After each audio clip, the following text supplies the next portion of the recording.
And this is the last segment of different contemporary modern leadership models we're discussing as part of the course.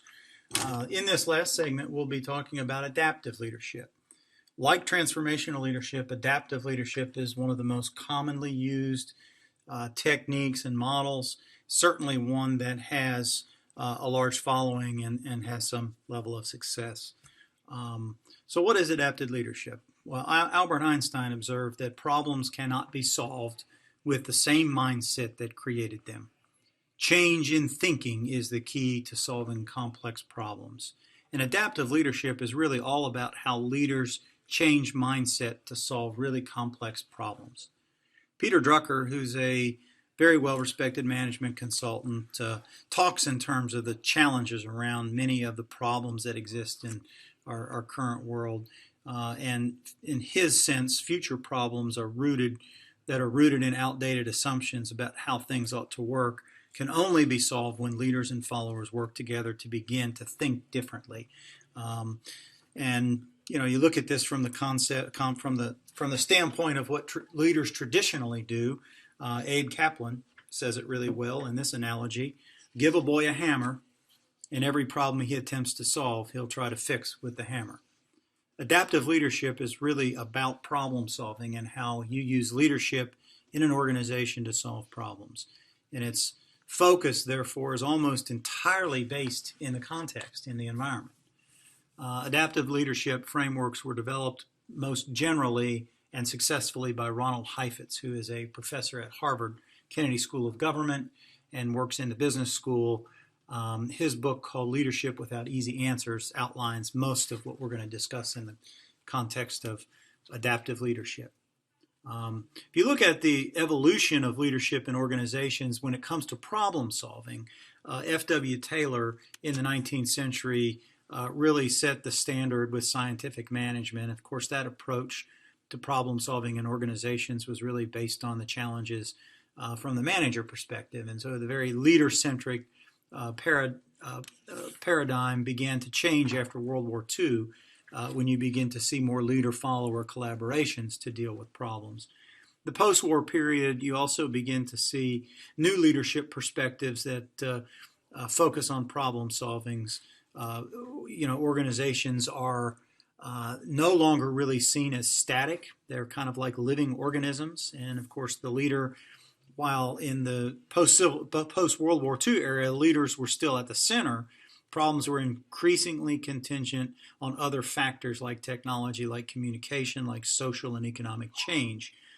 So the nexus of problem solving becomes both the internal and the external environment, and that sort of lets us know how important context is. The information age sees a new wave of thinking about leadership and the dramatic shift that we've already talked about in organizations. And in looking at problem solving in an organization, they begin to expand beyond the traditional organization to begin including more interconnected systems that include communities. And the need for larger involvement from followers in organizations and communities to address these adaptive challenges. So the adaptive leadership framework really rejects the classical, technical, mechanical solutions like Taylorism, the whole notion of the leader using just the hammer. So let's talk about a few concepts of adaptive leadership. Most leaders work in very turbulent environments with a lot of macro trends like globalization, demographic shifts, technological innovation, all challenges that are really out of the leader's capacity to solve. And so it's important because of those massive macro shifts to figure out ways to create different thinking about problems. And so it's kind of akin to the adage that we use, building the bridge and crossing it at the same time, building the plane and flying it at the same time. Adaptive leadership framework really runs on the idea that leaders first need to change the thinking or the perspective of people before they can adopt new practices to solve complex problems. So the first concept is the idea of, as Heifetz says, get on the balcony.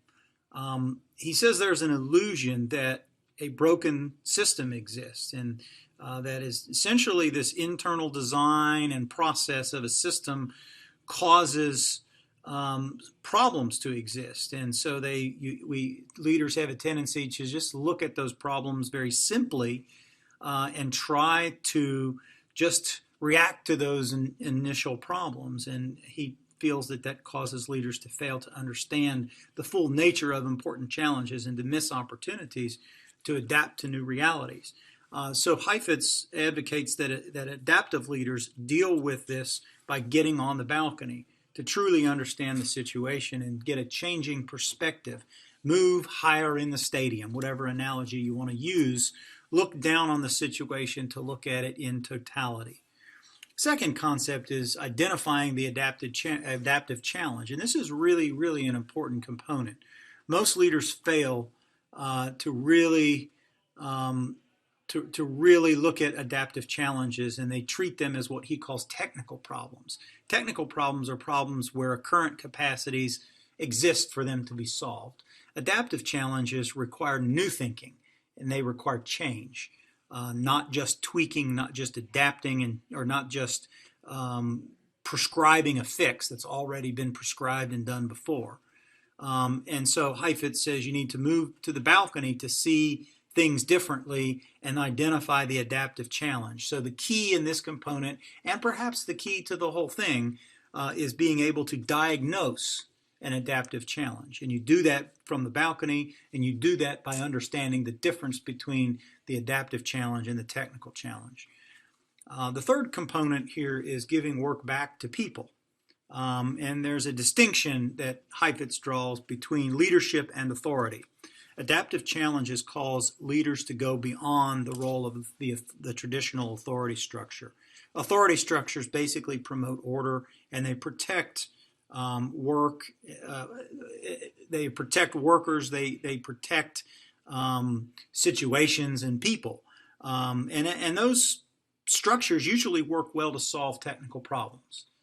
But where solutions can be found and fixed and often easily done, so with technical problems, adaptive challenges are different. So adaptive leaders need to test and stretch their limits of authority and organizational control to discover the values, the behaviors, a lot of the deeply held assumptions that are at odds with the purpose and the needs of the organization.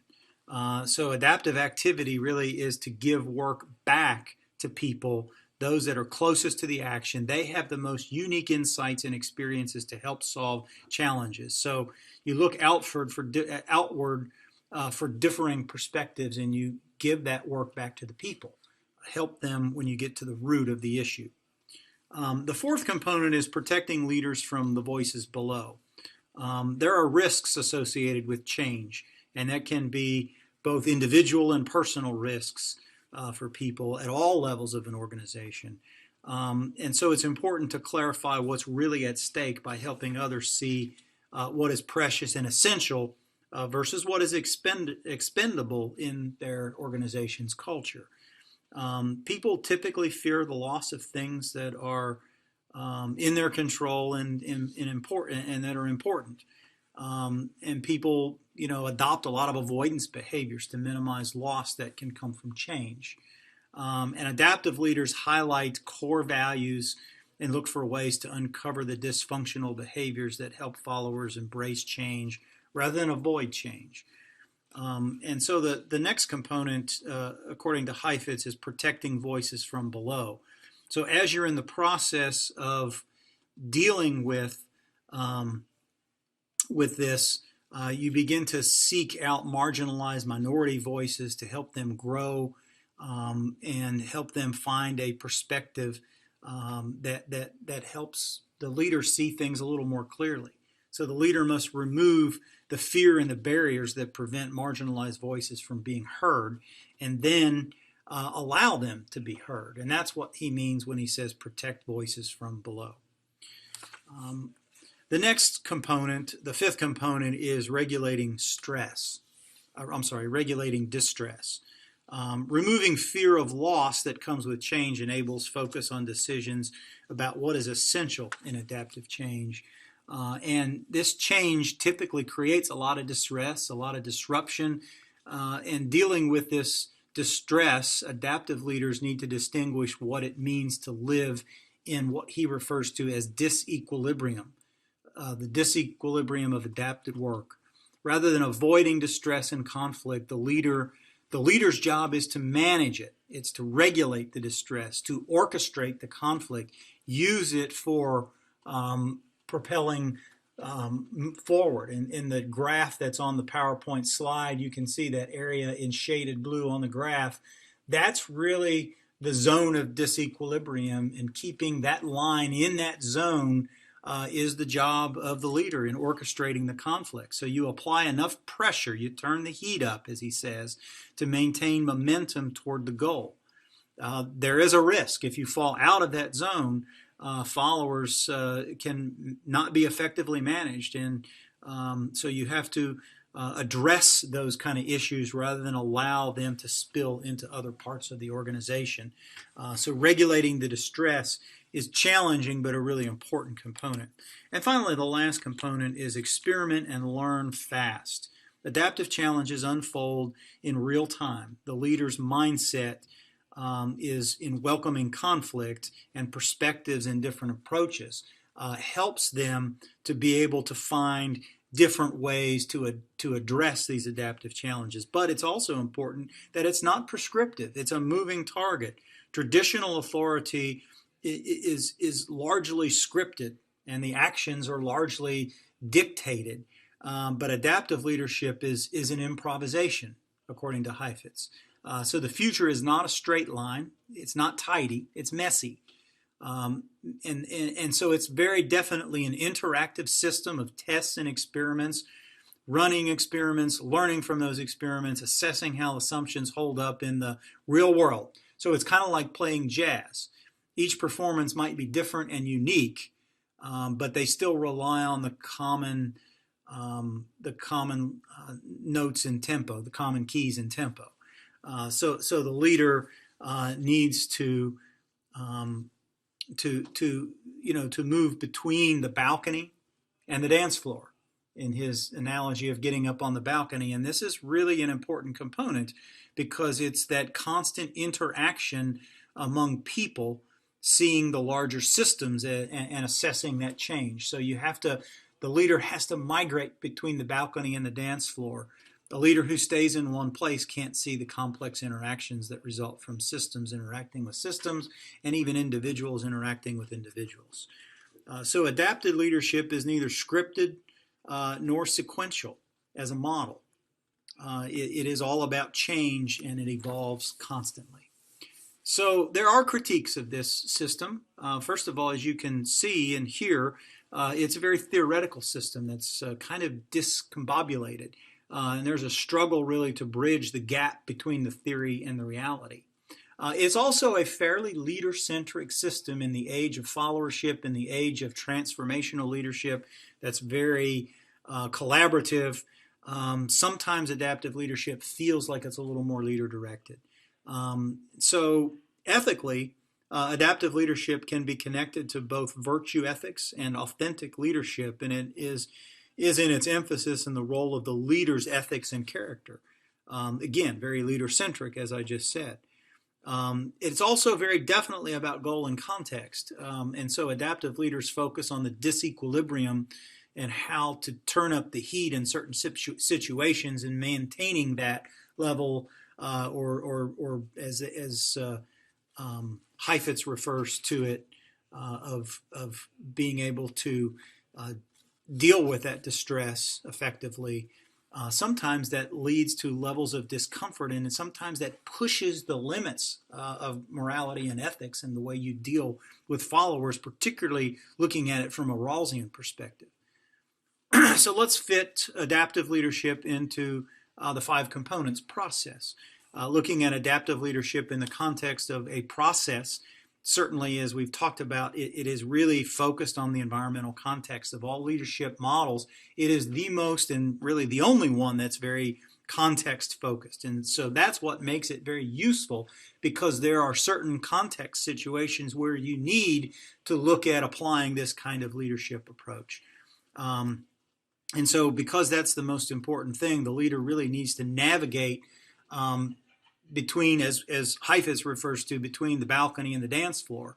And that's really all about understanding the context. It's the leader being able to adjust between the dance floor and the balcony based on their understanding of the context in the process of, of migrating between those two areas. It's also very definitely the whole focus on the balcony and the dance floor is also that interaction between leader, follower, and goal. And so you can see how all the pieces of the process fit into this. Getting on the balcony and other aspects of adapted leadership are leader-centric, but if it's done well with heart, advocated by Heifetz, and understand from the standpoint of giving work back and protecting those voices from below, it can be a process where followers are highly involved in it and followers can play a more important role. Adaptive leadership is a very useful method, particularly in the world of education and particularly in the changing dynamics that we see with those macro issues in our world today. And we will talk further about how we can apply this in certain situations as leaders.